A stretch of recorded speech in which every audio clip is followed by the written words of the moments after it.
This hearing is about the crimes committed by the Central Intelligence Agency against the American citizens and the decades of secrecy used to conceal them. The American people deserve a complete and truthful record. The victims and their families deserve acknowledgement, and this Congress has a constitutional obligation to ensure that full declassification is not delayed any longer. Project MKUltra was not a policy failure or an overzealous program that got out of hand. It was a deliberate, systematic governmental operation that subjected American citizens, prisoners, hospital patients, veterans, ordinary people to LSD, electroshock, hypnosis, sensory deprivation, psychological torture without their knowledge or consent. This went on for 20 years on American soil, funded by American taxpayer dollars and authorized by the very top of U.S. intelligence apparatus. And this program, when it did end, the men who ran it did not cooperate with investigators. They did not come forward. They committed another crime. They destroyed evidence. The documents this task force has reviewed are unambiguous. In January 1973, the director of the CIA, Richard Helms, prepared to leave office. He personally ordered the destruction of MKUltra records. The CIA official document in writing states, "Over my stated objectives, the MKUltra files were destroyed by the order of DCI Mr. Helms shortly before his departure from office." A separate internal account confirms that Helms telephoned Dr. Gottlieb directly and instructed him to destroy, quote, "all files pertaining to drug research and associated activities." Gottlieb compiled 4 people, spent an entire day tearing, burning down 152 files. Then Gottlieb had his personal papers destroyed by his secretary before he retired. The head of the CIA-owned Records Center protested the destruction in writing, but he was overruled. That is obstruction of justice. That is criminal destruction of federal records, and neither individuals were ever charged with a crime for it. Helms received a $2,000 fine for lying to Congress about an unrelated matter and collected his government pension until he died. Gottlieb retired in rural Virginia and wrote poetry. No one went to prison. No victim was ever formally compensated by the government for the harm that they caused. By 1975, the Church Committee and the Rockefeller Commission had already established through sworn testimony and the surviving 1963 Inspector General report that MKUltra existed and that the CIA had run a program of human experimentation on unwitting Americans. The scope and detail of what we know today is largely because of an accident. In 1977, an archivist diligently complying with a FOIA request discovered 7 boxes of MKUltra financial records that had been misfiled and escaped the bonfire. Those 7 boxes included the names of institutions, the name of subprojects, the researchers who participated, the specific operation that the CIA had funded, and without them, the vast majority of MKUltra would only be a rumor, just as Helms and Gottlieb intended. Those 7 boxes revealed that MKUltra comprised at least 149 subprojects, operated across more than 80 institutions, and involved 185 non-government researchers. They revealed that the CIA covertly contributed $375,000 to a hospital research wing, which was approved directly by DCI Alan Dulles, which Richard Helms concurrence, so the agency could use unwitting patients as experimental subjects in what their own documents called a hospital safe house.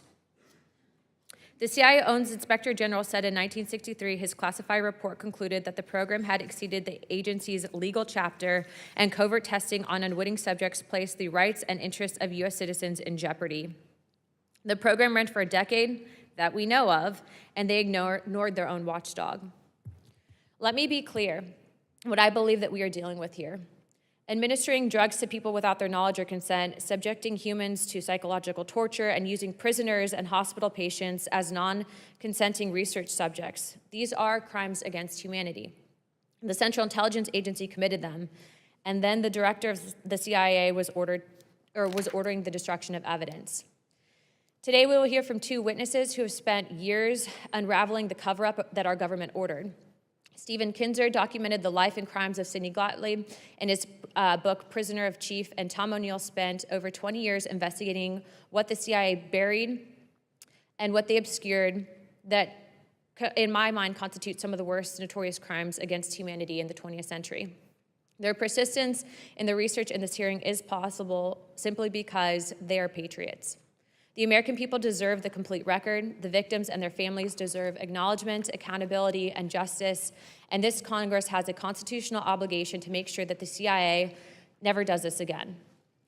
With that, I'm going to be opening up first questions, and I'll hold my questions to the end to Representative Burleson. But before I do pass it, I did want to just note, a few weeks ago, we did receive reports. There was some back and forth regarding the CIA and ODNI pertaining to new MKUltra boxes that were discovered.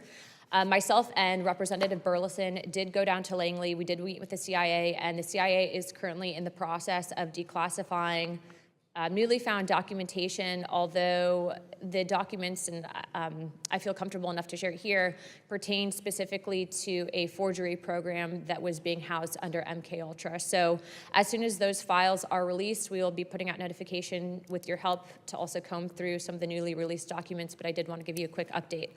Without further ado, I would like to now recognize Representative Eric Burleson for his questions. Go ahead. Without objection, Representative Perry and Representative Higgins from Pennsylvania and Louisiana is waived on to the committee for the purpose of questioning the witnesses at today's subcommittee hearing. I need the opening statement. Yeah. And I'd like to now recognize Dr. Kinzer and the witnesses for the opening statements. I have to swear them in. Stephen Kinzer is a historian, journalist, and author of Poisoner-in-Chief, Sidney Gottlieb, and the CIA's Search for Mind Control. Tom O'Neill is an investigative journalist who authored Chaos, Charles Manson, the CIA, and the Secret History of the 60s. And Elizabeth Genexi, did I say that right, ma'am? Genexi is an independent consultant and former senior program officer at the National Institute of Health. We look forward to hearing what you have to say today on this important subject. Pursuant to Committee Rules 9G, the witnesses will please stand and raise their right hand.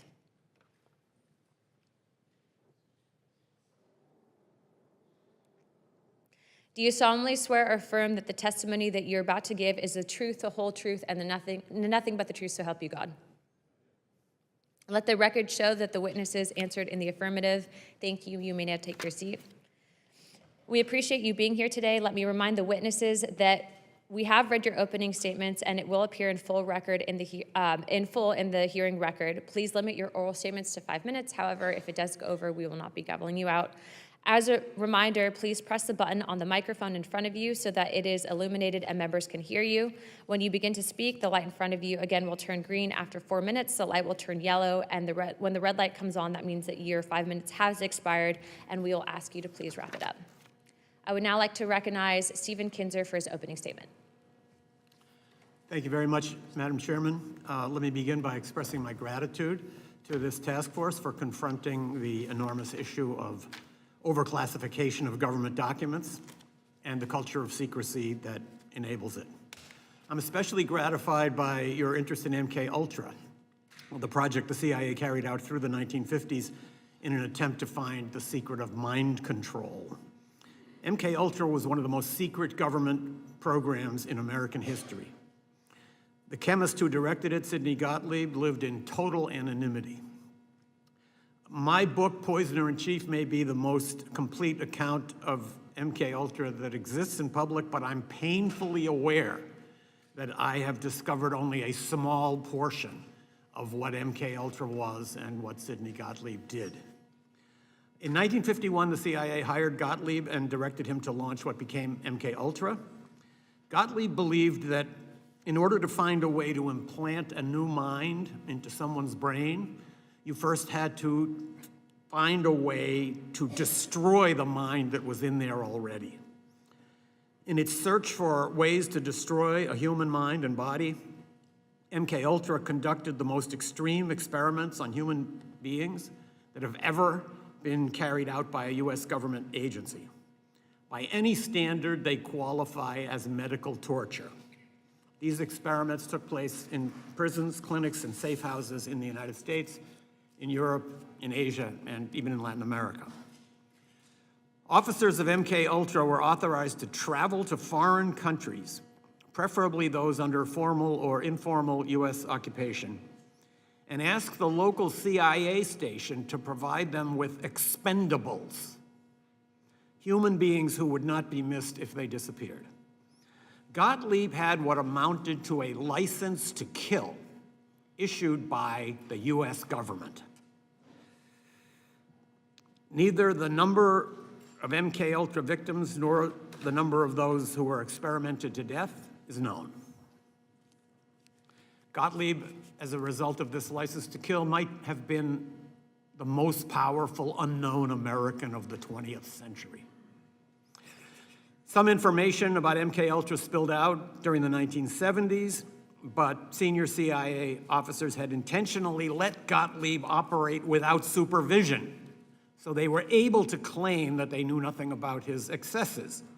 This was a way for the CIA to deny its institutional role in MKUltra and to portray it misleadingly as the product of one man's sadism or excessive zeal. Investigating MKUltra is challenging because when Gottlieb and his mentor Richard Helms left the CIA in 1973, they illegally ordered that its records be destroyed. Soon afterwards, under DCI Stansfield Turner, a CIA analyst, as you pointed out, Madam Chairman, discovered a cache of MKUltra documents hidden among financial records. Turner credited that analyst with doing a very diligent job of Sherlock Holmesing. That same diligence, I believe, could bring results today. One of the great mysteries of MKUltra has to do with the death in 1953 of an MKUltra scientist, Frank Olson, who had announced his intention to quit the project. His plunge from a New York hotel room was described in the press as the suicide of an Army scientist. He was not an Army scientist. He worked for the CIA, and evidence suggests that his death may not have been a suicide. So there could be hidden documents that could illuminate this case. I would also point out that in addition to searching for unknown documents, this committee could do a tremendous service by simply asking for the end of redactions on the documents that we now have. There are reams of documents about MKUltra that have heavy sections redacted. In the 1970s, this was justified by the argument that it had only been 20 years since these terrible things had happened and revealing details might affect national security. Now 70 years have passed. That argument can no longer be valid. So I would urge this committee to try to fill out all the blank spaces in the documents that we have, because we know that is there. This task force could also consider trying to determine whether some new incarnation of MKUltra exists today. When the main phase of MKUltra drew to a close in the early 1960s, Sidney Gottlieb concluded that it had failed. That in fact, there is no such thing as mind control. Even if he was right, however, he may have been right only at that time. In the many decades since then, there have been enormous advances in cyber technology, in artificial intelligence, in neuroscience. Covert agencies may have access now to tools for mind control that Sidney Gottlieb could not even have imagined.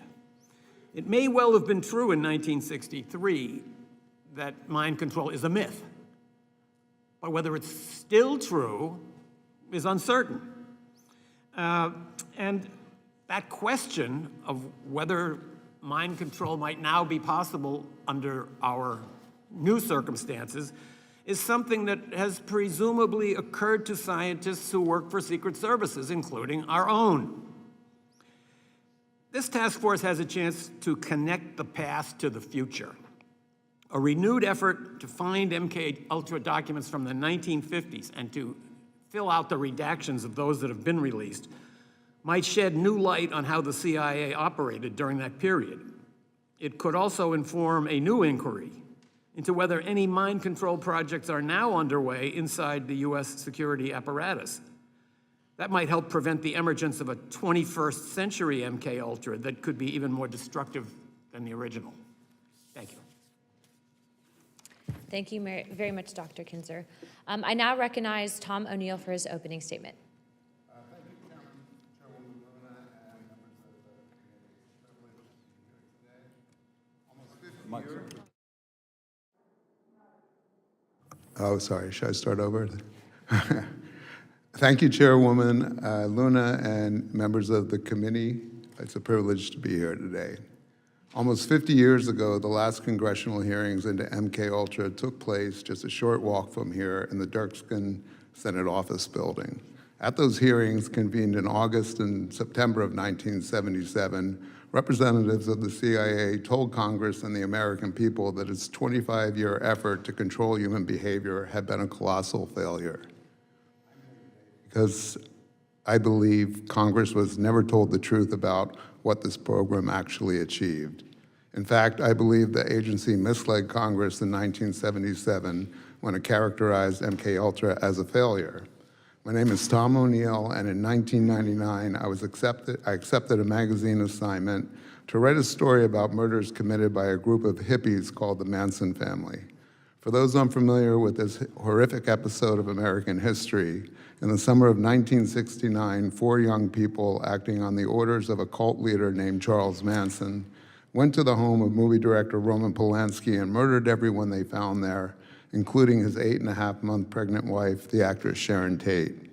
The victims were complete strangers to their killers. The following night, Manson's followers murdered another couple in the same grisly fashion. At the time I accepted the assignment, I'd never heard of MKUltra, and I wouldn't for another 2 years after I'd missed countless deadlines, lost the assignment, and fallen down a nightmarish rabbit hole trying to answer the question I couldn't quite shake.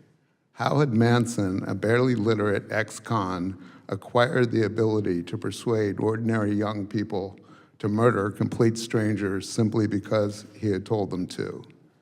The pursuit of the answer to that question led me to Dr. Louis Jolyon West, known to his friends as Jolly. West was one of the most influential psychiatrists in America. During his career, he crossed paths with some of the most controversial events of the 20th century, including the Patty Hearst kidnapping case and the aftermath of the John F. Kennedy assassination investigation.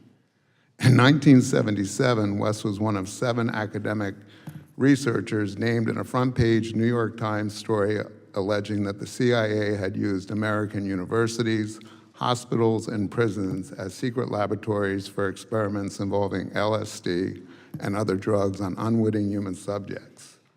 West vigorously denied the allegations. He acknowledged that the agency had approached him, but insisted he had refused because he said LSD was too dangerous and unpredictable to be used on humans. He added that he limited all of his research with LSD to animals. The revelations in the Times led directly to the congressional hearings held later that year. West's denials, however, were effective. He was never investigated, and his name never came up at the hearings.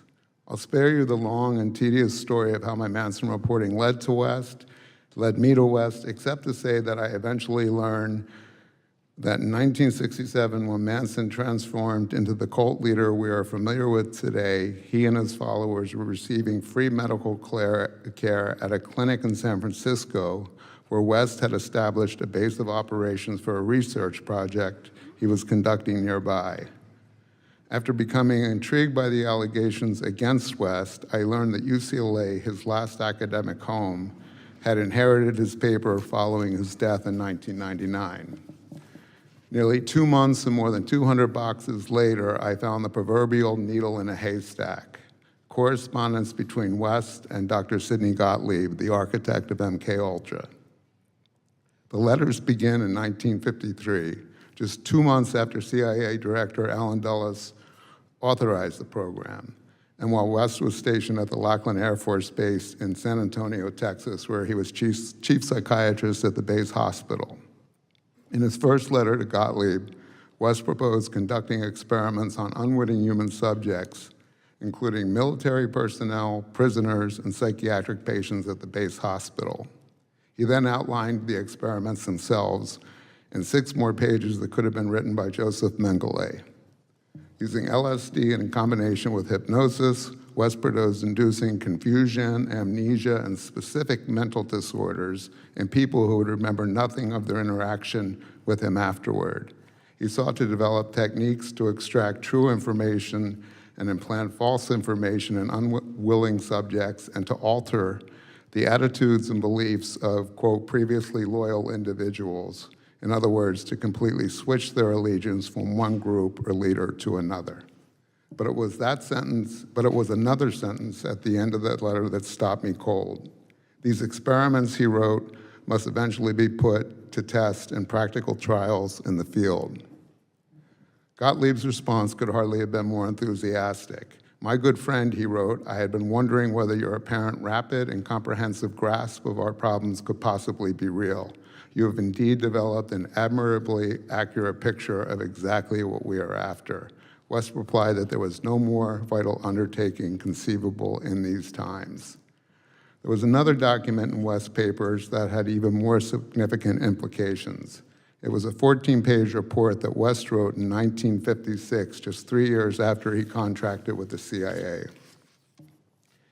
In the report, West described administering LSD and other drugs in conjunction with hypnosis on unwitting human subjects, and then he made a remarkable claim. He announced that he had learned how to replace true memories with false memories in people without their knowledge. In other words, he clarified, it has been found to be feasible to take the memory of a definite event in the life of an individual and, through hypnotic suggestion, bring about the subsequent conscious recall to the effect that this event never actually took place, but that a different fictional event actually did occur.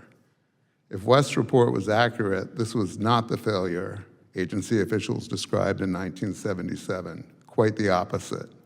It was, in fact, the central ambition of the MKUltra operation, the means of gaining the ability to seize the control of a person's perceptions, memories, and ultimately their behavior. But there was still one more discovery, and this time I found it in the National Security Archives at George Washington University, the official repository of the CIA's MKUltra records, which were released to Congress after the 1977 hearings. In those holdings was a different versions of West's 1956 report. The original paper had been replaced by a 4-page summary that did not exist in West's files and appears to have been written by someone else. His claims about replacing memories were gone. In their place was a theoretical discussion of LSD in dissociative states. The versions applied to Congress concluded that the effects of LSD and similar drugs on dissociative states had, and I'm quoting, never been studied. Never been studied. In the original report, West discusses observations from his own experiments, including detailed descriptions of using LSD to, as he wrote, speed the induction of the hypnotic state and deepen the trance in subjects. Those passages have been removed in the report turned over to Congress. The discrepancy could not have been more stark. Nearly 50 years ago, another congressional committee believed it had been given the truth about MKUltra. It had not. In conclusion, I respectfully submit that these records, some newly available and others that remained outside the government's disclosure for decades, warrant a thorough re-examination of what the program accomplished, what Congress was told, and what may still remain hidden. I'm happy to provide the documents I've referenced today, and I've provided many additional details in my written testimony. Thank you, Mr. O'Neill. I now recognize Elizabeth Genexi for her opening statement. Chairman Luna and distinguished members of the committee, thank you for the opportunity to testify today. I'm a health research scientist with a master's and doctoral degrees in psychology from the George Washington University. I spent 22 years from 2003 to 2025 as a scientific program official at the National Institutes of Health, managing more than $132 million in health research grants and co-authoring 18 federal funding programs. I left the NIH in April of 2025. I'm here today because what is happening to NIH right now is not reform. It is the replacement of scientific judgment with political control. For 80 years, U.S. federal investment in biomedical research produced outcomes that no private market would have funded.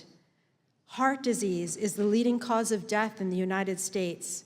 NIH-funded research on blood pressure, cholesterol, and smoking drove a 56% decline in heart disease between 1950 and 1996.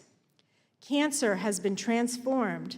Treatments for breast, lung, prostate, and childhood cancers, along with immunotherapies that converted previously fatal diagnoses into manageable conditions, traced directly to NIH-funded research. HIV/AIDS were a death sentence in 1981. No pharmaceutical company saw a profitable market for treatments. NIH ran the trials that no one else would run.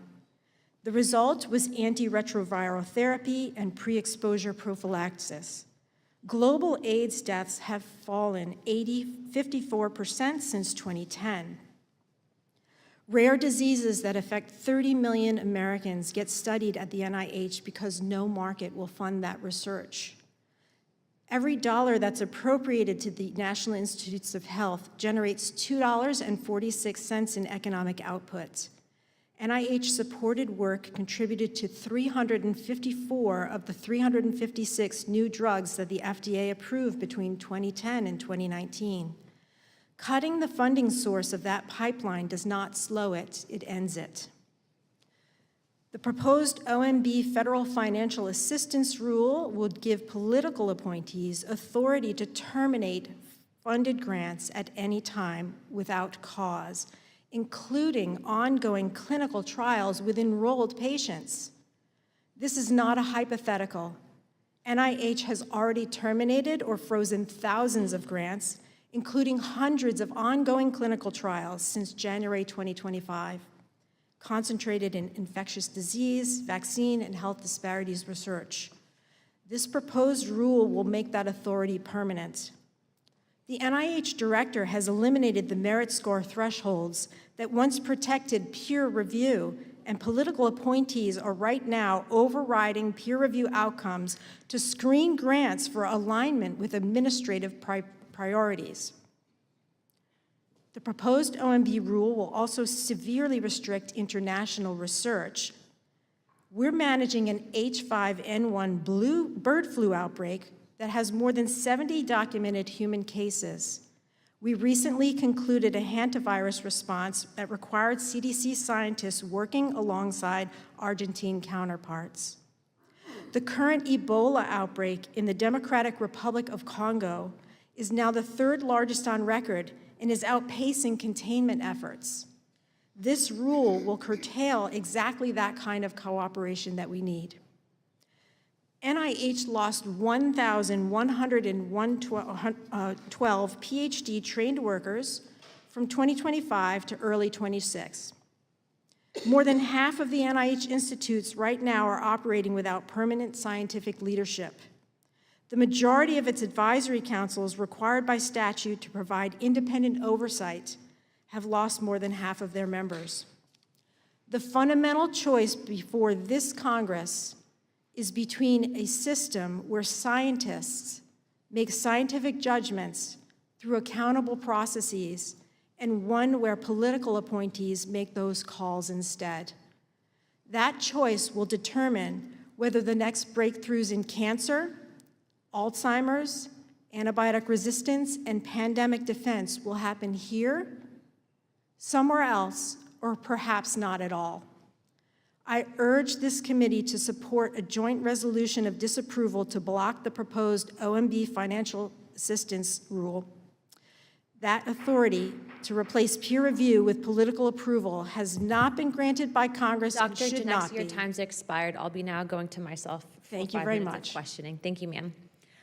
My first question is for Mr. O'Neill.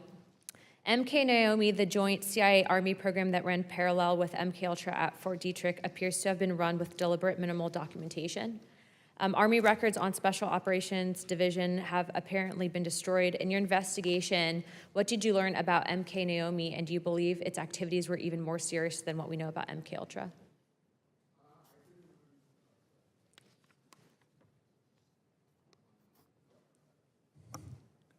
I'm sorry. I didn't learn anything about those operations. I kept my focus mostly on Dr. West and his work. I do know that the only reason I found the documents I found was because Dr. West accidentally left them in his papers, and he probably did that because he corresponded with Gottlieb under Gottlieb's assigned alias, which was Sherman Grifford, and he addressed all his mail to a post office box here under Foss Corporation. Thank So you, Mr. I'm just going to real quick go to Okay. Dr. Kinzer. Are you aware of anything that exists with MK and Naomi in your research? And if you could please press the button. My understanding of MK Naomi is that it was a joint project between the military and the CIA. And there's a big difference because the MKUltra project was aimed at seizing control of the minds of individuals. The Army was interested in something different, which was trying to use biological agents in warfare against entire populations. So MK Naomi is the place where these two goals overlapped. And that was the 1953 Frank Olson death. Was that in a way tied to that from some chatter that we had seen in? Exactly what the motivation was behind the decision about Frank Olson, if there was such a decision, is unknown. My next question is also for you, sir. Operation Paperclip brought over 1,600 German scientists into the United States government after World War II, including individuals who had conducted human experimentation in concentration camps. The CIA and military were aware of their backgrounds and recruited them anyways. In your research, did you find direct documentation between Paperclip scientists and the development of MKUltra's experimental protocols, specifically the use of mescaline, hypnosis, and sensory deprivation, which were techniques also documented at Dachau? Absolutely.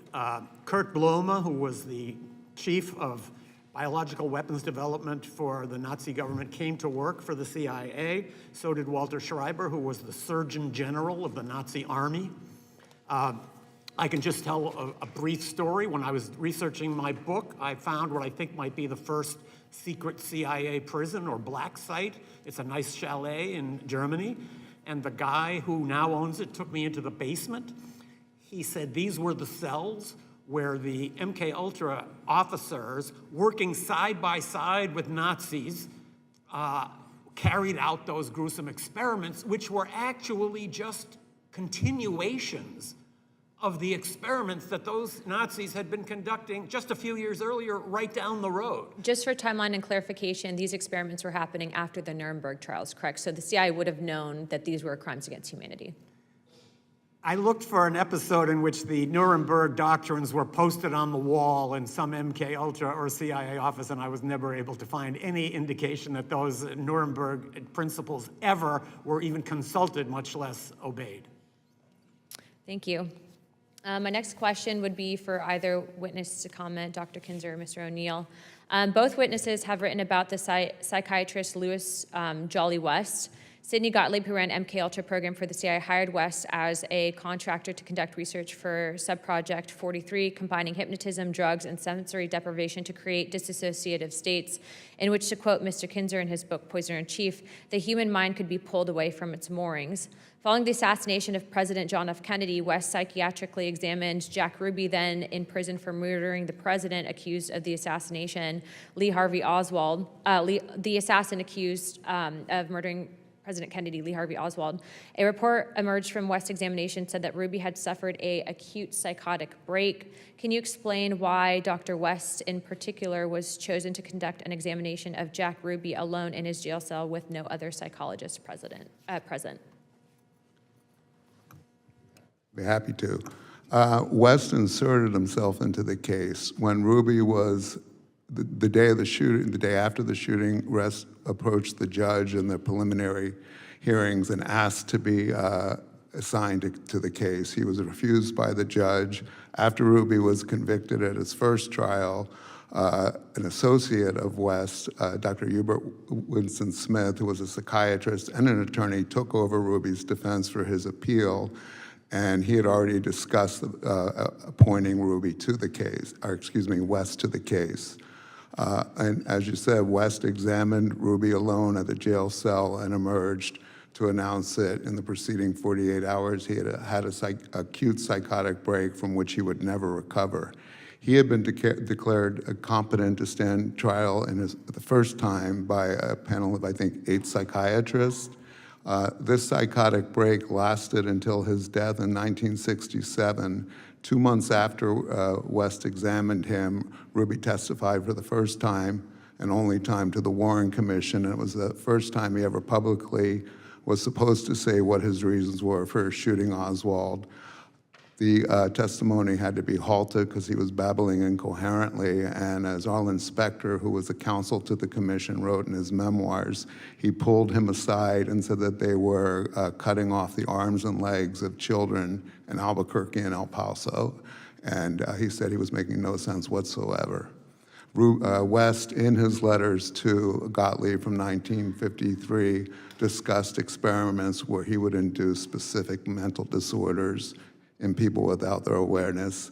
A year before the Kennedy assassination, he publicly spoke in Oklahoma City and talked about his LSD experiments inducing psychiatric breaks and psychosis in people with the use of LSD, which of course later contradicted what he told the New York Times when he said he never used LSD in animal experimentation. What an interesting connection. I'm out of time, but I'll be now recognizing Mr. Burleson from Missouri for 5 minutes. Thank you, Madam Chair. Thank you for your diligent work on this, and hopefully we will hear back from the CIA on those boxes of documents that have so many questions about. Dr. Kinzer and Mr. O'Neill, the CIA created MKUltra in 1953, supposedly out of fear that the Soviet Union and China had developed mind control capabilities. Let me go back a little bit further. So one of my questions has to do with the event that happened in 1951 in August in France. There was a bakery that, I guess the people that lived in that community, over 250, some say 300 people were poisoned from the bread. It was determined that that was LSD that was causing all of these people to hallucinate. Some people died. Is there any connection, Dr. Kinzer, to that event? And was that something that either inspired the MKUltra program or the MK Naomi program, or is that something that we were involved in even that early on? I would turn that question back to you. I don't think anybody really knows the full story of what happened at in that town in France, that the United States could have been involved, that this could have been part of what was then called Operation Artichoke, the predecessor for MKUltra, seems to me not beyond the realm of possibility. There's a lot of overlap between the ergot enzyme that is the basis of LSD and certain rye and wheat funguses that can be used in breads. Was that something intentional? Was it something the Americans were involved in? I have my suspicions, but just based on my background as a journalist, I don't operate on suspicions. So I would love to see more investigation of that episode. My next question has to do with, once the program began, I think one of the most shocking things that we've determined is the Operation Midnight Climax that occurred in the early 1950s, 60s, where the CIA had safe houses, and there was, I say, Dr. Kinzer, I mean, this is extremely disturbing behavior that was happening, where you had American citizens who were being lured into these brothels and then dosed with an hallucinogenic and then filmed during their sex acts. Was there anyone prosecuted for these crimes? No, there have been no prosecutions for any crime related to MKUltra, as far as I know. To me, the remarkable aspect of that Operation Midnight Climax was that there wasn't even the pretense of scientific experimentation. The person watching behind the one-way mirror was a grossly overweight drug officer sitting on a portable toilet and drinking cocktails out of a pitcher. There was nobody there that was a scientist or somebody who understood sexual behavior or human psychology. So there was no science involved in it at all. I can add a little footnote. When I was researching Poisoner in Chief, I came across a document in which one of the officers involved in setting up that program, Operation Midnight Climax, said that Sidney Gottlieb himself used to fly from Washington out to inspect the project regularly and always asked that women be provided for him. So That was my next question. Do you made me think that the wonder- agents were involved in the sexual encounters? Well, and could that have actually been the reason why the bordello was opened? There was no prospect of any serious scientific result out of that project, given the personnel who were overseeing it.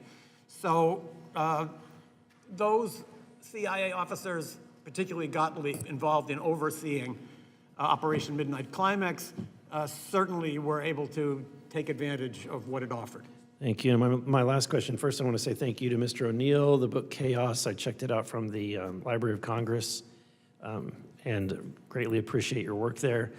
I was intrigued by one of the statements that you made based on your research that the MKUltra program, they were actually successfully able to replace memories. And because of that, I'm wondering if, and Dr. Kinzer, you can chime in if you have any knowledge of this, did the program continue, and do you think that the program in some aspect is still continuing today? You're asking if the program continued after 1973 when That's it was halted, supposedly. I honestly, that's a question I'm asked at almost every appearance I do. Is it happening today? Did it continue?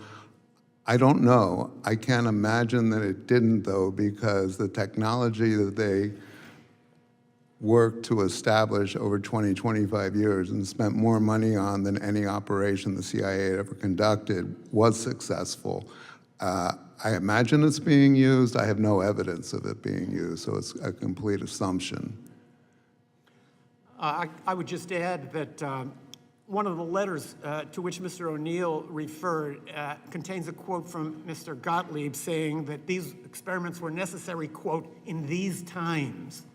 I think it's important to put yourself back in that mindset where the United States felt that it was under such overwhelming threat that the loss of a few lives or a few hundred lives was a small price to pay.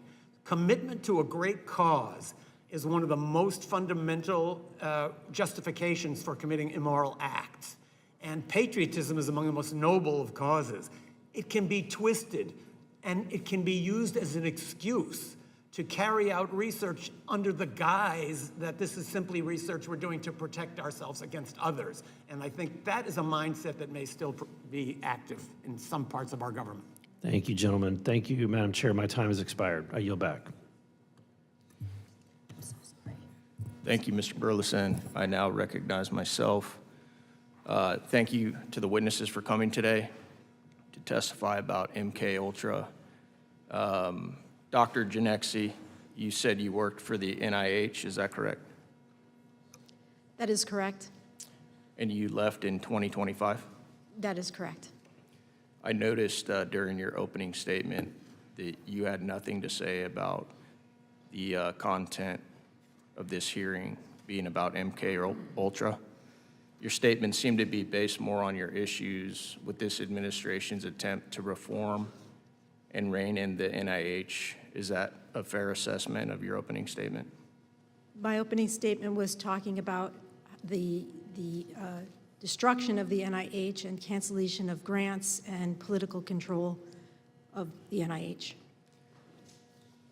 Would you deny that the NIH had involvement in the funding of the Wuhan lab? I don't have any knowledge about any funding related to the Wuhan lab. So are you denying that the NIH?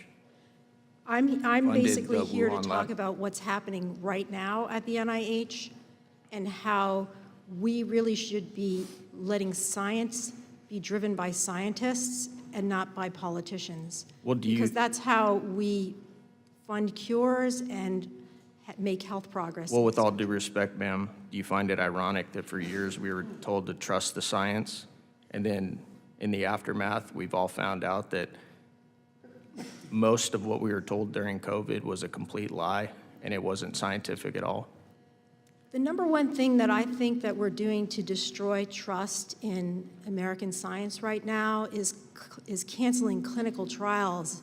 In the middle of those clinical trials, this does incredible harm to the patients who are receiving experimental treatments, and it really destroys the trust that we have in how do we recruit patients for future trials if they are knowing that their trials could just be simply canceled for political reasons. I don't think anybody up here would deny that there's never been anything good that's come out of the NIH and that you guys have done some good work, but you just brought up trust. Do you think the NIH has a trust problem based on how they handled COVID? No, I do not. I think that the NIH is beloved by the American people because we know about the advances in human health and cancer treatments and heart disease and diabetes and all of the health gains that the research has produced. Well, I think you're wrong, ma'am. I think the public has a serious mistrust issue with the NIH. Do you deny that the NIH tried to cover up the origin of COVID? I'm not here to testify about that. That's not my area of science. I have no knowledge of that. Do you believe that the NIH supported masking and social distancing when there was really no science to support that? What I'm more concerned about is what's happening right now to destroy the Biomedical Research Institute that has been the envy of the world. And right now, we're ceding our leadership in biomedical research to China. That's what's happening right now. What about covering up harmful side effects of vaccines and the role that the NIH has played in that? What do you have to say about that, ma'am? The U.S. history of human subjects protection has evolved greatly. Numerous research improprieties from the 50s to the 70s in the United States, including the Tuskegee syphilis study, forced Congress to establish formally federally I'm not asking you about that. mandated rules. You know what I'm asking you about? I'm asking you about how NIH handled COVID.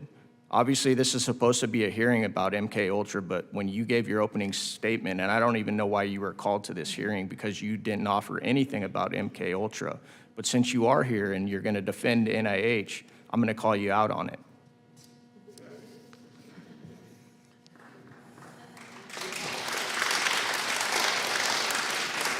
Do you see now what I'm talking about when you say that the NIH doesn't have integrity problems and trust issues? Did you hear the applause in this room?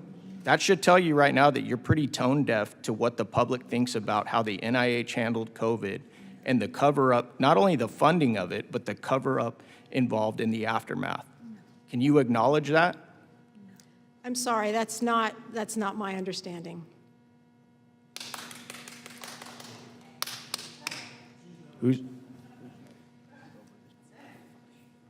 Thank you. I want to acknowledge Ms. Boebert for the next round of questioning.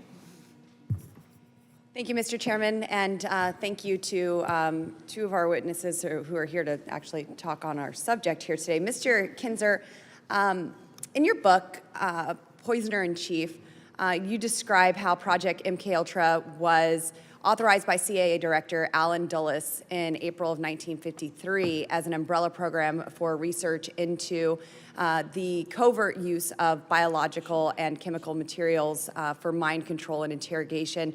What specific geopolitical and intelligence concerns, particularly regarding alleged Soviet and Chinese, quote, brainwashing and Korean War prisoners, drove this authorization? And how did Cindy Gottlieb's unique background and personality and worldwide view shape the program's direction and methods and ethical boundaries? Let me start by answering your second question about Gottlieb. He was a very different person from all of the other senior CIA officers of that era. Most of them came from silver spoon backgrounds. They went to the same prep schools and the same Ivy League colleges and belonged to the same yacht clubs and worked for the same law firms and international banks. Sidney Gottlieb was the son of Orthodox Jewish refugees from Central Europe. He had a limp. He had a stutter. He went to Hebrew school. He was so different from all of the other officers. And upon reflection, I think this may not have been an accident. I think that people at the CIA understood that whoever had this job was going to be doing some awful, terrible things that would be very bloody, that they might become known, and it might be necessary to blame it all on somebody. And they didn't want to have to blame it all on one of their own. So Gottlieb actually became the person on whom everything was blamed. In fact, when he testified in secret here in Congress in the 1970s, he complained that there were documents on which various signatures had been redacted, but his alone had remained. So again, is a way of diverting attention away from the institutional responsibility of the CIA and trying to blame it on one crazy person. As for the international situation at the time, I think it's very important to understand this because there is a sort of a parallel to today. The CIA misinterpreted several key incidents in the world, including those to which you referred, the trial of the Cardinal Mindszenty, and then in Hungary, and then the return of Korean War prisoners. Neither of those episodes really had to do with mind control, but in the CIA, they were interpreted that way. And this gave the CIA a reason to pretend that its research was purely defensive. So I think when you consider the world situation and the sense in Washington that we're surrounded by enemies, that becomes a very dangerous environment. Conspiracy theories stem from the growth of the covert sphere. There's a great contradiction in American life that we pretend to uphold certain principles at home and abroad, but it's evident to many Americans that we actually operate in opposition to those principles. And we operate by secret and anti-democratic means. That contributes to suspicion of government. And the very existence of MKUltra proves that some of the wildest fantasies about secret government research are actually close to reality. That makes the paranoid mindset seem ever more rational. Thank you. And I'm going to have to cut off several of my questions now, but that was very intriguing, so I wanted you to continue. MKUltra ultimately encompassed at least 149 sub-projects involving more than 80 institutions, universities, hospitals, prisons, pharmaceutical companies, often funded through cutout foundations to conceal CIA sponsorship. Can you detail how these funding and operational security mechanisms worked in practice? And then just another subset, if I don't get back to asking a question, did the CIA or government or any of these entities ever say that what they were doing with MKUltra and mind control were productive or for the betterment of humanity? Did they ever make those claims? Thank you. As for your second question, I'm not aware, other than in private communications, that the CIA ever claimed that it had made great advances under MKUltra because it largely denied that MKUltra ever existed. As for the foundations, yeah, these are, Sidney Gottlieb created a couple of bogus foundations. They're called cutouts in CIA slang. And these are foundations that appear to be independent, but actually are fully funded and controlled by the CIA. It was those foundations that approached hospitals and clinics and asked them to become involved in research, particularly into LSD. So many of the institutions where these experiments took place did not even realize that those foundations were actually covers for the CIA. Thank you very much. And Madam Chair, I yield. Thank you. I now recognize Representative Mace from South Carolina for 5 minutes. Thank you so much. Dr. Janexi, you work with the NIH, correct? No, I am no longer affiliated with the NIH. When did you leave the NIH? April of last year. April of last year. Did you ever speak with Anthony Fauci or any of your NIH colleagues when you were there about the NIH's role in funding the Wuhan Institute of Virology or the development of COVID-19 virus? No. Do you believe that the NIH or Dr. Fauci lied to the American people about COVID? No. Are you familiar with Dr. Fauci's statements to Congress about COVID? No. You didn't watch any of Dr. Fauci. You worked at the NIH and you didn't watch any of Dr. Fauci's. No, I did not work at NIAID. Okay.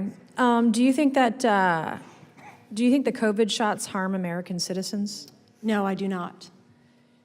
Do you think that the COVID shots caused turbo cancers? No. Have you read any, do you know if the NIH or NIAID track COVID shot injuries or cancers or anything harmful from them? I am not aware of any harmful tracking, and this is not my area of expertise, no. What is your area of expertise? I'm a research psychologist, and I did not work at NIAID. And you're here for what reason? I am here to testify about what is happening to the NIH right now. You're not here to testify about MKUltra? I am not an MKUltra expert, Why did the Dems send you here if you're not an MKUltra expert? but I am an expert in human subjects protection, which is related, and in the conduct of human subjects research. Okay.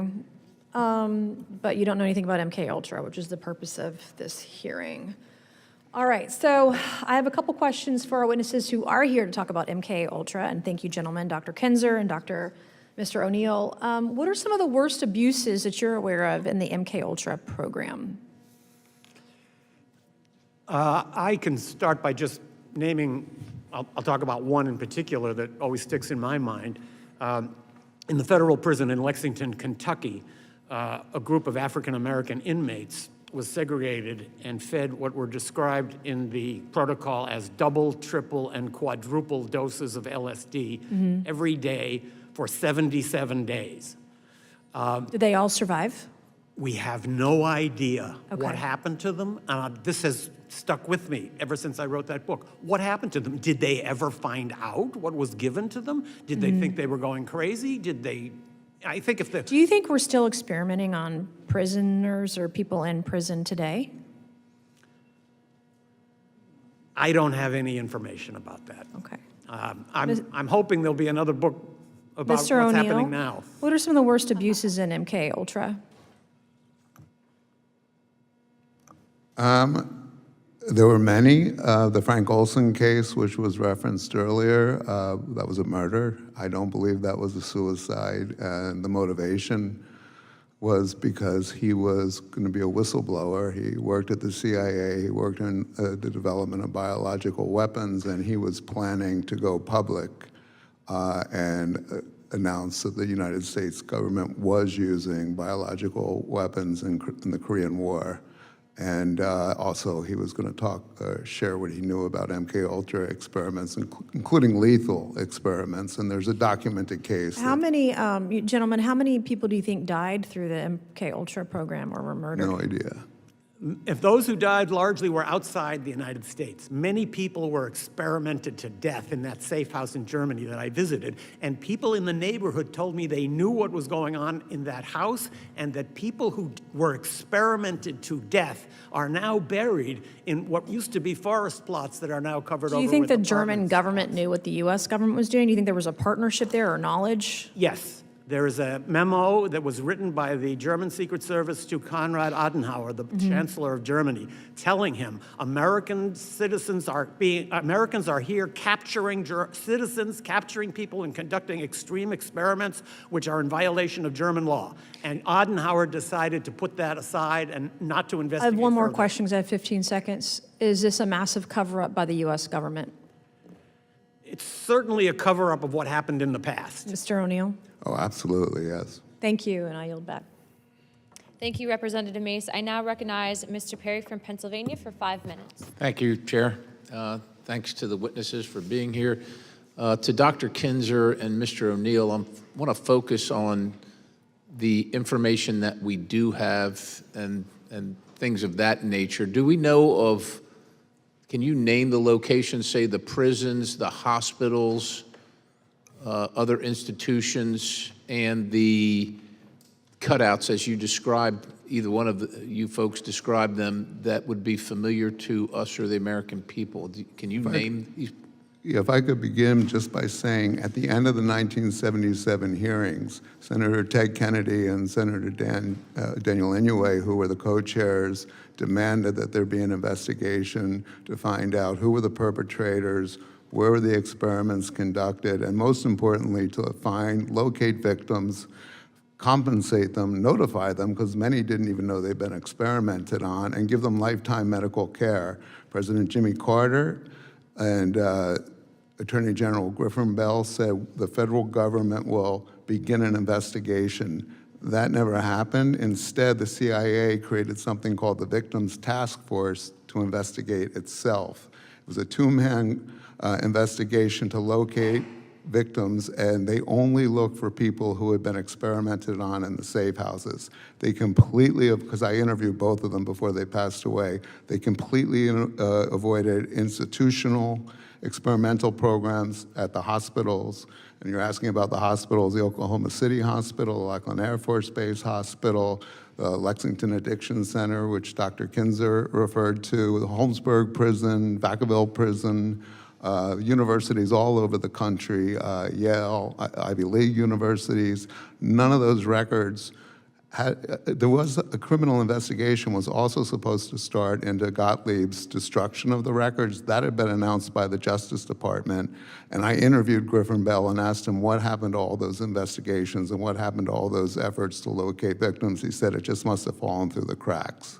So it was the DOJ that was supposed to investigate? DOJ, the Department of Justice, and they just kept passing it off and passing it off. Do you know if the DOJ in their investigation visited the places that you've named? No, absolutely not. From wait, hold on a second. They didn't, or you don't know? Oh, no. I asked the two men who did the investigation, and they said all we did was look into what happened at the safe houses in San Francisco and New York City in 1962. So is it possible that information and documentation remains at the prisons, the treatment centers, the universities where these things were conducted? Is that possible? Yeah, well, I found Dr. West's records at UCLA in his file.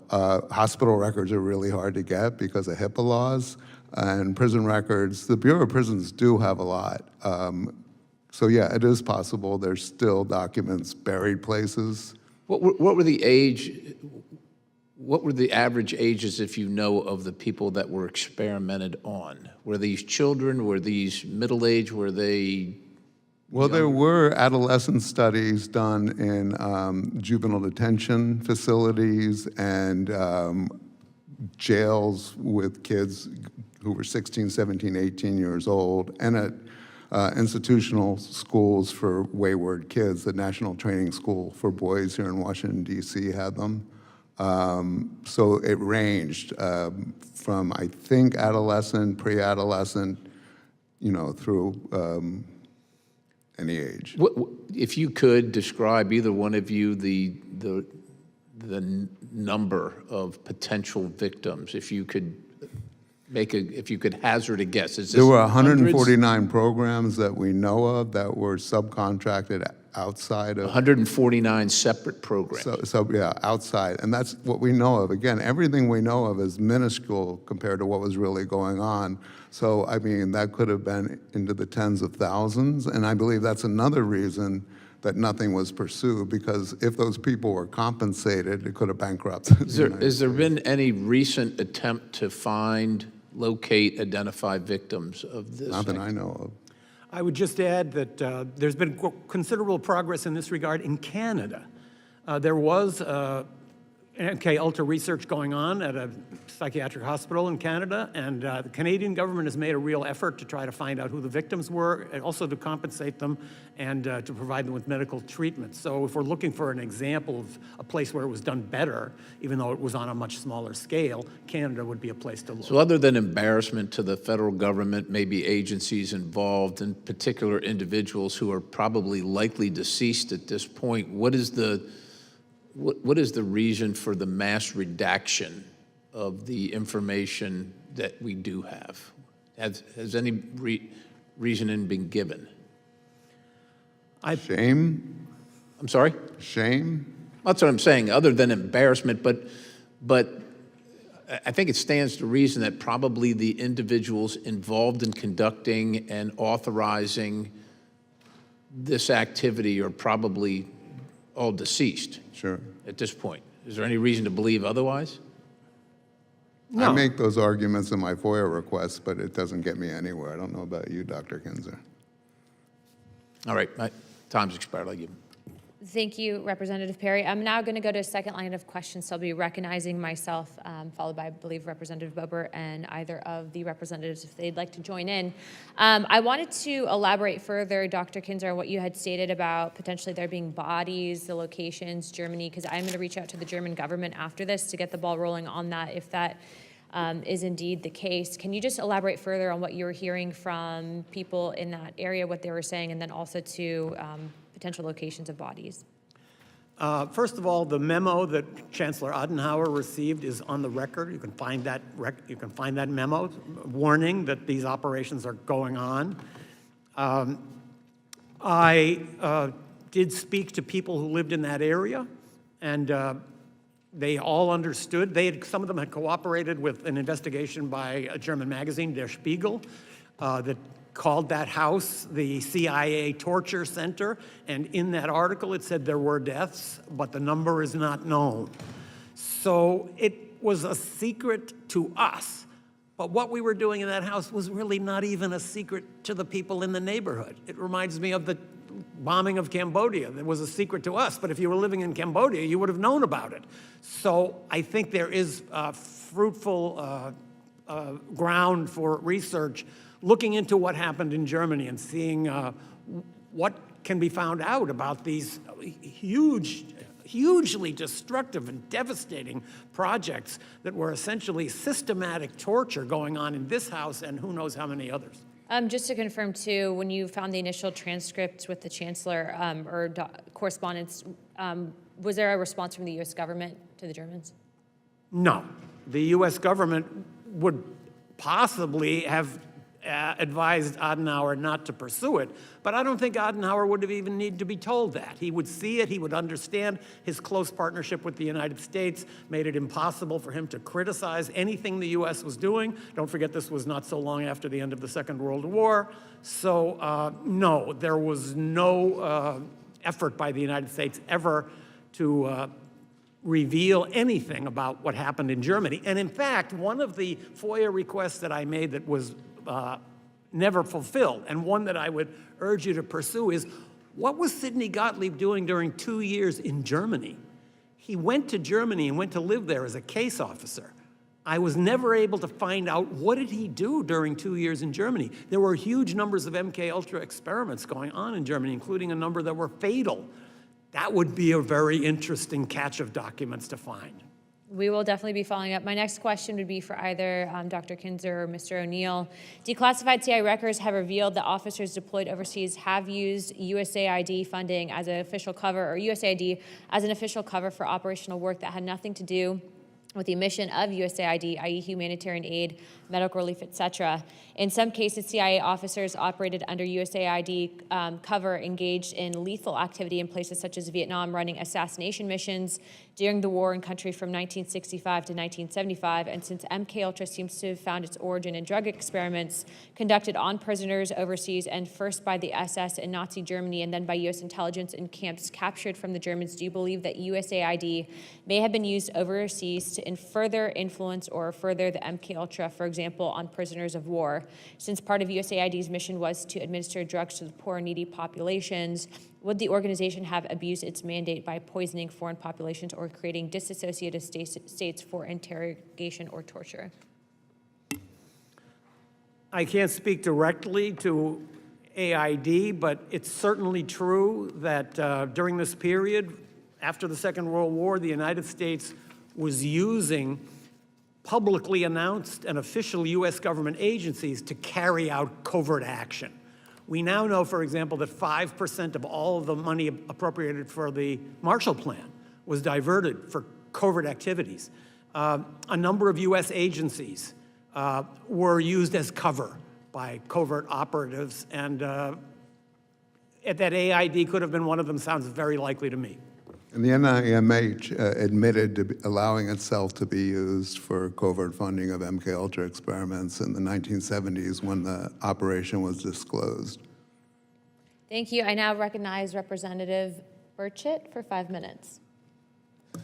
Thank you, Chair Lady. Thank you all for being here. I remembered when all the talk about MKUltra broke, and then they were talking about lawsuits, and there were lawsuits, and CIA and the federal government said that this didn't exist, and then they came back and said, well, it does exist, and then, but we're not doing it anymore. I guess my question to y'all first is, which lie do we believe? Because, thank you. Obviously, there was an open bar before this thing started, so thank y'all. But Dr. Kinzer? Hit your mic, brother. You're not on the mic. It's an old CIA trick. I'm just kidding. I put myself in the place of one of those senior CIA officers, and I'm thinking to myself, like the ones back in the 1950s, well, other people must be doing this. We'd be falling behind if we don't do it. And nobody's looking over our shoulders. And that, I think, is your job. So I think there is a definite air of urgency and total secrecy. If any current research is going on, and if it's conducted in any comparable level of secrecy to the original MKUltra, it's very deeply secret. But one thing you said, though, it's going to be hard for Congress to act when they're so dadgum compromised. Let's just be honest. I mean, y'all are in the business of twisting ears and telling us things that we've done, and that sways a lot of people up here. Somebody doesn't want to wreck a marriage or their business or lose this glamorous job that we have. And so I suspect that has a lot of play into it. Sorry to interrupt you. I apologize. All I mean to say is that I think if there are such projects going on inside the U.S. government, there might be a sense that we can do this without any hostile supervision.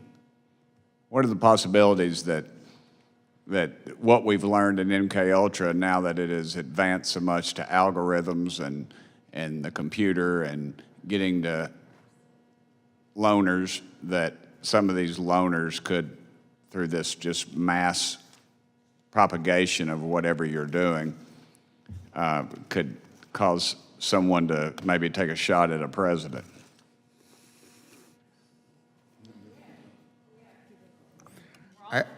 I know there's a lot of speculation out there about the Butler shooting, and I guess even the Charlie Kirk shooting. I just hate to speculate because I don't know. I have no firsthand knowledge whether those guys were programmed through radio waves or through their computer activity. So I would never hazard a guess, except to say what I've already said, that they developed means that we've never been told about many, many years ago, and I imagine they've evolved to be much more effective now. So Let me anything's interrupt you one possible. more time, and I apologize again.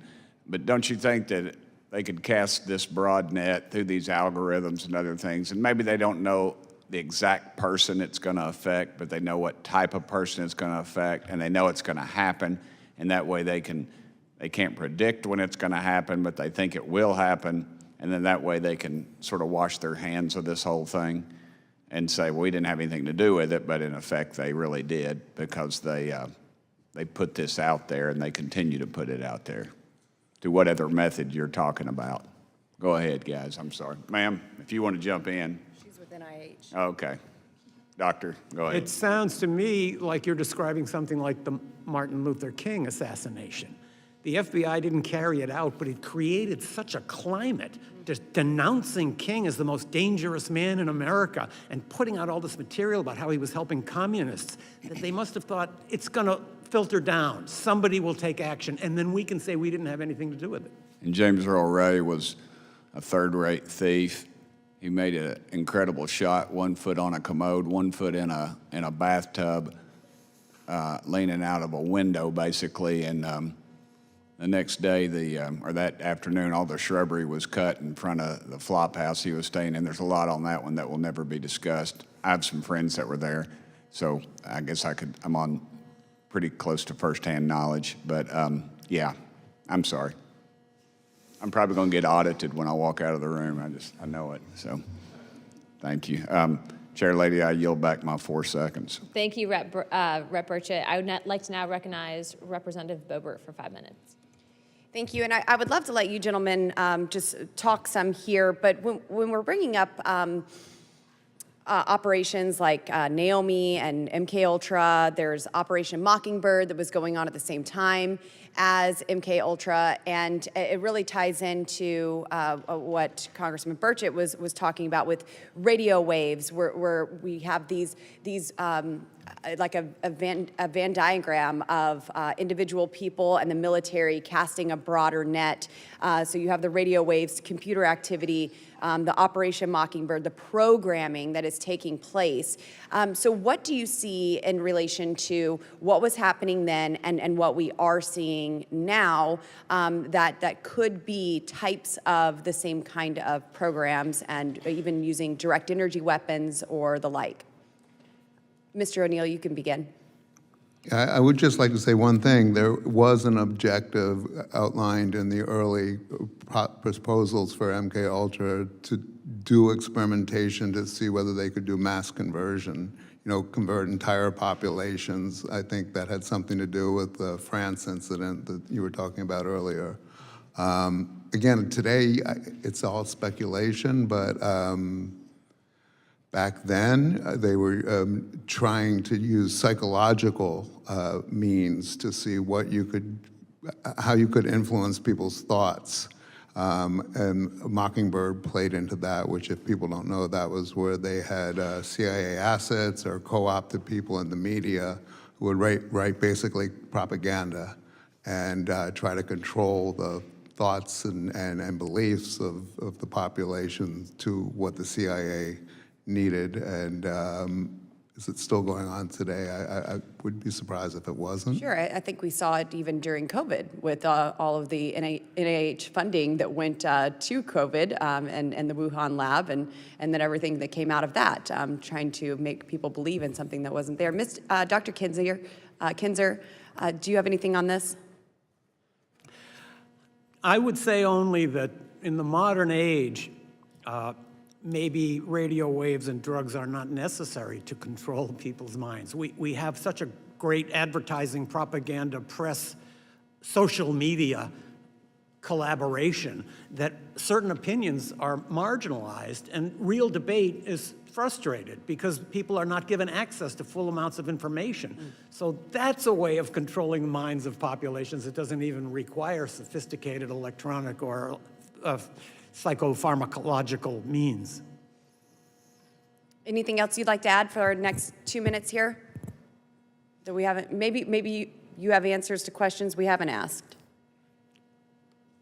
I would just like to reiterate something that I said in response to your earlier Yes, question, sir. and that is that there's a reason why conspiracy theories are so widespread in America. It has to do with the disassociation between what we say we are and do and what we really are and do. This has become more and more clear to more and more people. Therefore, they're suspicious of nefarious dealings by the U.S., and they're also suspicious of other things that aren't nefarious at all. But there's just this mentality that is created by the covert sphere, and that is what makes people realize that things that used to seem really far-fetched are not so far-fetched after all. Yes, well, Congress, we create these agencies and we even provide their funding, we appropriate that funding, and then they come before us often and are too big to even answer simple questions that we have and be held to account. So it does cause for a lot of deceit, a lot of doubt in the American people, and certainly within us as members of Congress when these agencies refuse to answer to us, the branch of government that actually creates them and provides their funding. And then, of course, the American taxpayer whose money is being stolen to fund all of their programs and agencies. So I think that would be another reason how these conspiracy theories grow, because government has grown so big it won't answer to the people. Maybe they just think the people are too dumb to understand, but certainly we want to get answers to the people. And I appreciate you gentlemen for being here today. Madam Chair, I yield.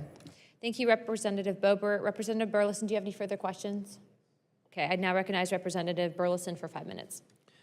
Mr. O'Neill, going back to Charles Manson and the Helter Skelter incident, can you explain how in the world someone who is an illiterate musician that seemed to be not exactly the brightest person somehow became a cult leader and was able to, inspire all of these individuals to do crazy things. Unfortunately, I spent 20 years trying to find out how that happened, and what I was able to prove was that from the moment Manson was released from federal prison in 1967, he violated his parole, went to the Bay Area without permission, and was immediately put under the supervision of a federal parole officer who basically gave him leniency as he gathered his group of followers, gave them drugs, dominated them, turned them into more or less subservient robots who would do anything he said. All that happened under the watchful eye of a parole officer named Roger Smith, who was also doing drug research at the same clinic that Jolly West had set up his operation to recruit subjects.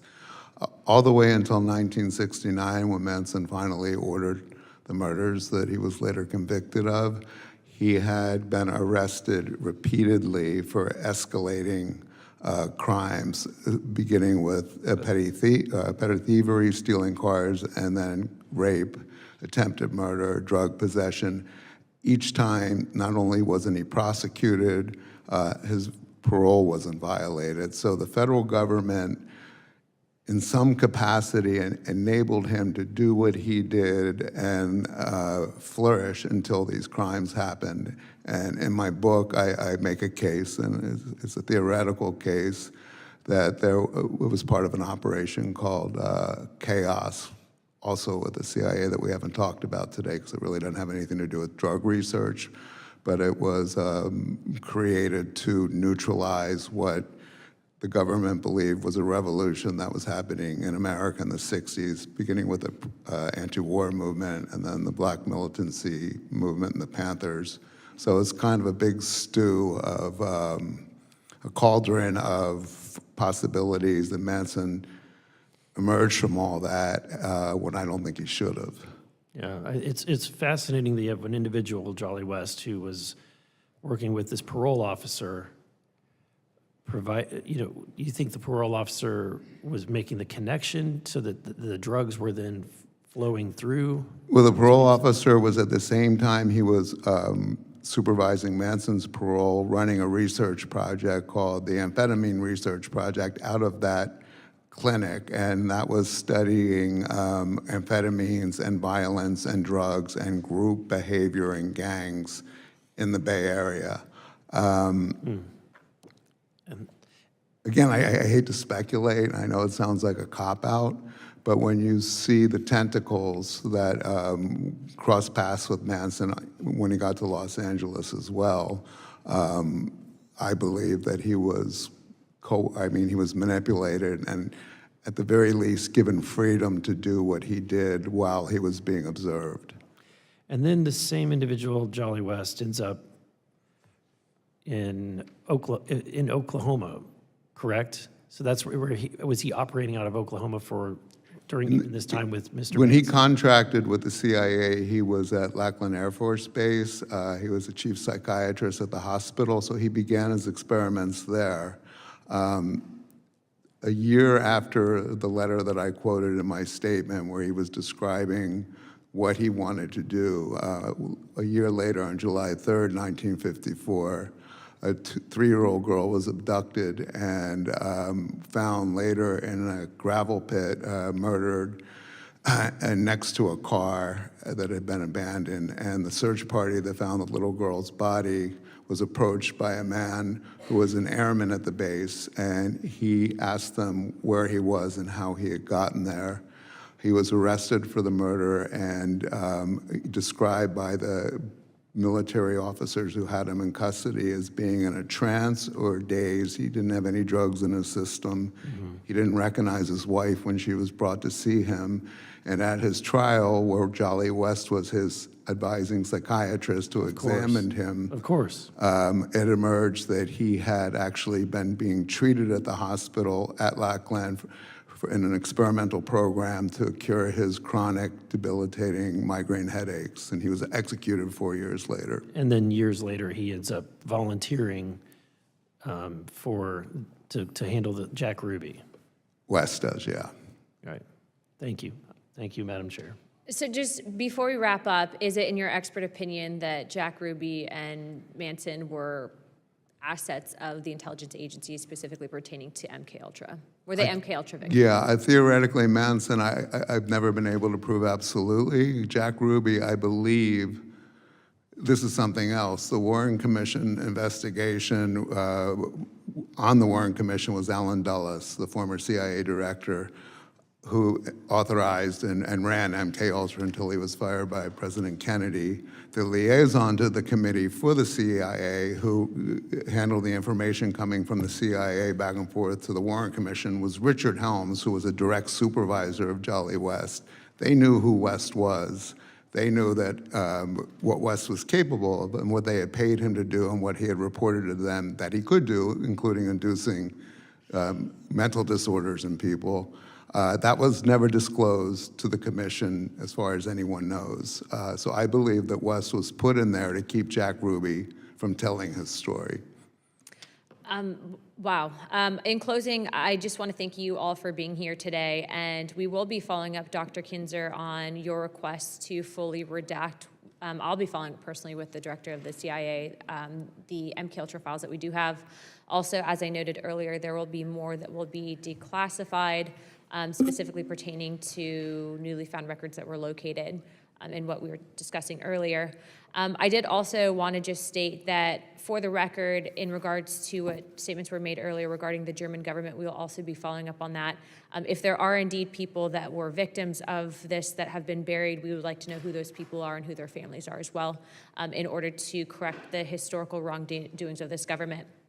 Without further ado, I would like to state that all members have 5 legislative days within to submit materials and additional written questions for the witnesses that will be then forwarded to them. If there are no further business without objection, the task force stands adjourned.